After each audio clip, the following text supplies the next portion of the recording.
दोस्तों आज हम यहाँ पर बात कर रहे हैं कि एक सॉफ्टवेयर इंजीनियर के लिए कौन से स्किल्स रिक्वायर्ड हैं। यानी कि कोई कंपनी अगर आपको एज अ सॉफ्टवेयर इंजीनियर के तौर पर नौकरी दे रही है तो वो आपके अंदर कौन से स्किल्स को ढूंढेंगी। तो दोस्तों जैसा कि आप सभी को पता है कि कोई भी अगर आपको सॉफ्टवेयर डेवलप करना है, एप्लीकेशन डेवलप करना है तो उसकी एक कोडिंग लैंग्वेज होती है, उसी के अंदर उसके कोड जो है वो लिखने पड़ते हैं, तभी एक सॉफ्टवेयर जो है वो बनता है। तो इसके अंदर कई तरीके की कोडिंग लैंग्वेजेस का इस्तेमाल किया जाता है, जैसे कि रूबी ऑन रेल्स नाम का एक कोडिंग लैंग्वेज है, इसके अलावा जावा है, C++ है। तो इस सारे कोडिंग लैंग्वेज का अगर आपको ज्ञान होगा तो आप बेहतर तरीके से वहाँ पर कोड बना पाएंगे, एक अच्छा सॉफ्टवेयर बना पाएंगे।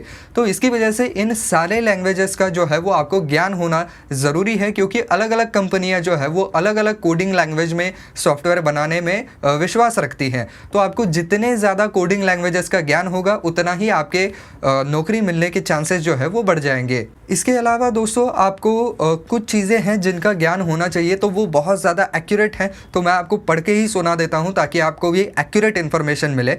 तो यहाँ पर रैशनल डाटाबेसेस, इसके अलावा SQL, ORM टेक्नोलॉजीज़, ऐसी चीज़ों का ज्ञान आपको होना बहुत ज़्यादा ज़रूरी है, क्योंकि ये भी सॉफ्टवेयर डेवलपमेंट के काम में आते हैं।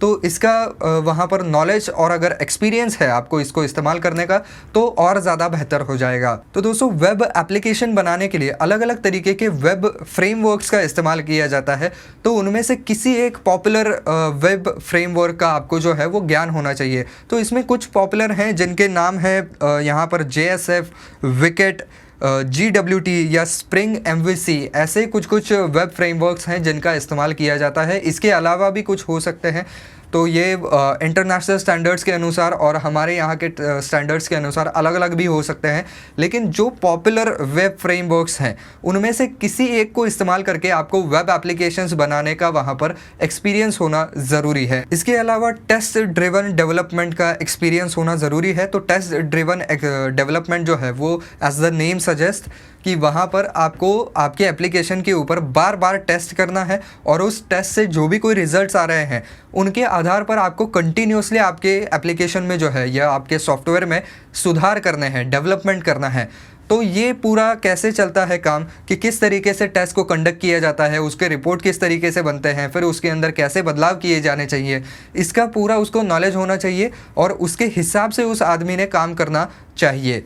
इसके अलावा सॉफ्टवेयर इंजीनियरिंग के जो टूल्स हैं उनके अंदर प्रोफिशिएंसी होना बहुत ज़्यादा ज़रूरी है, यानी कि महारत हासिल होनी चाहिए, तभी आपको जो है वो वहाँ पर नौकरी पर रखा जा सकता है, क्योंकि ये टूल्स जो हैं वो इनके रोज़ के काम का हिस्सा हैं। तो इसी के अंदर अगर आपकी प्रोफिशिएंसी नहीं होगी तो फिर काम करना बहुत ज़्यादा मुश्किल हो जाएगा और कंपनी के लिए भी वो उतना ज़्यादा प्रॉफिटेबल नहीं रहेगा। तो इसकी वजह से आपको सॉफ्टवेयर इंजीनियरिंग स्किल्स के जो टूल्स हैं उनका ज्ञान होना बेहद ज़रूरी है। इसके अलावा जो रिक्वायरमेंट्स और स्पेसिफिकेशंस हैं उनको ठीक तरीके से डॉक्यूमेंट करना आना चाहिए कि क्या क्या रिक्वायरमेंट्स हैं, क्या क्या इसके स्पेसिफिकेशंस हैं। तो ये जब भी कभी आपके हायर अथॉरिटीज़ मांगेंगे तो उनको देना भी आपको आना चाहिए, और एक आपके पास अगर डॉक्यूमेंटेशन रहेगा उसका तो आपको भी वहाँ पर काम करने में आसानी होगी। तो इसकी वजह से उसका ठीक तरीके से डॉक्यूमेंटेशन करना आना चाहिए। इसके अलावा दोस्तों वो आदमी ऐसा होना चाहिए जो कि बहुत ज़्यादा प्रेशर के अंडर काम कर सके, क्योंकि आपको पता है कि ऐसे IT फर्म्स के अंदर बहुत ही टाइट डेडलाइंस होती हैं और उन्हीं डेडलाइंस के अंदर आपको जो है वो काम कंप्लीट करके देना होता है। तो इसकी वजह से एक आदमी ऐसा होना चाहिए जो कि प्रेशर के अंडर भी बिल्कुल सही तरीके से काम करे। प्रेशर आने की वजह से कहीं भी काम के अंदर गलतियाँ, कुछ खामियाँ, ऐसा नहीं होना चाहिए। इसके अलावा आदमी जो है वो अच्छा खासा टीम प्लेयर होना चाहिए, क्योंकि आपको पता है कि अगर कोई सॉफ्टवेयर डेवलप किया जा रहा है तो कोई एक ही आदमी उसके पीछे काम नहीं करता है, बल्कि कई सारे सॉफ्टवेयर डेवलपर्स जो हैं वो उसके पीछे काम करते हैं। अलग अलग लोगों को सेम सॉफ्टवेयर बनाने के अलग अलग टास्क दिए जाते हैं और फिर उन सभी को कंबाइन करके एक सॉफ्टवेयर बनता है।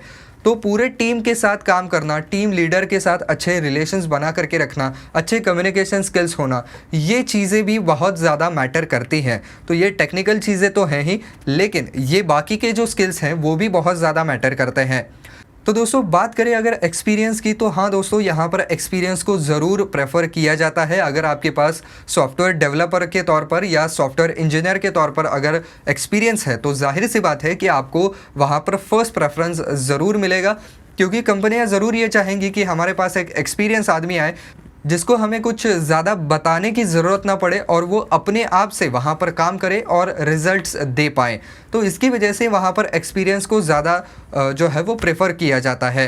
इसके अलावा आपके पास अगर इंटरेक्टिव सॉफ्टवेयर बनाने का और ज़्यादा स्किल या एक्सपीरियंस है तो और भी ज़्यादा आपको एक प्लस पॉइंट मिल जाता है, हाईली आपको प्रेफर किया जाएगा। बात करें अगर एजुकेशनल क्वालिफिकेशन की, तो जाहिर सी बात है आपके पास कंप्यूटर इंजीनियरिंग की डिग्री होनी चाहिए, और अगर आपका कंप्यूटर साइंस का बैकग्राउंड है तो और भी ज़्यादा बेहतर बात हो जाएगी।